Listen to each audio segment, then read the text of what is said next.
তো হ্যালো বন্ধুরা, দেখে না রবিবার হচ্ছে ডিম আর আমি হচ্ছে চিকেন দিয়ে খিচুড়ি বানিয়েছি। আলু খিচুড়ি, আলু ডিম আর চিকেন দিয়ে খিচুড়ি বানিয়েছি। দেখো খিচুড়ি, আর এখানে হচ্ছে পকোড়া, চিকেন পকোড়া, এখানে হচ্ছে বেগুন ভাজা, আর এখানে হচ্ছে আলু ভাজা। তো আজকে এটাই আমাদের দুপুরবেলার মেনু। তো দেখে নাও, ভালো লাগলে একটা সাবস্ক্রাইব করে দেবে।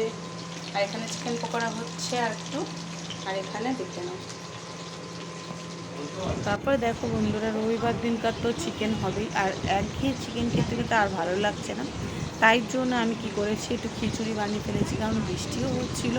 বৃষ্টিতে খিচুড়ি খেতে কিন্তু খুব সুন্দর লাগে, সবারই ভালো লাগে।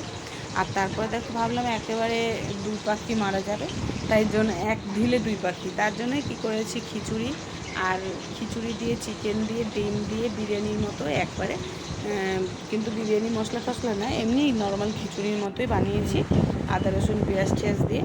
তো দেখো খুব ভালো লাগছে খেতে, আর খুব টেস্টিও হয়েছে। তার সাথে পকোড়া, চিকেন পকোড়া, তার মধ্যে বেগুনি, মানে খুব টেস্ট হয়েছে, একদম চুম্বেশ্বরী একদম খেতে হয়েছে। আর তার মধ্যে আমার রিয়াকশানটাও তোমরা বুঝতেই পারছো, আমার খেয়ে মুখটা একদম এত ভালো লাগছে খেতে যে কি বলবো। দারুণ লাগছে খিচুড়িটা খেতে, আর সবাই খুব খুশি হয়েছে খিচুড়িটা খেয়ে। কেন গিয়ে একঘেয়ে মাংস ভাত আর ভালো লাগছিল না, বৃষ্টি বাইরে, এদিকে খিচুড়ি একদম ফাটাফাটি জমে গেছে একেবারে। তো রবিবার একদম সানডে স্পেশালে একদম খিচুড়ি, আর তার সাথে চিকেন খিচুড়ি তো একদম মাস্ট, আর খুব ভালো লাগছে। তো চলো খেয়ে নিই, টাটা।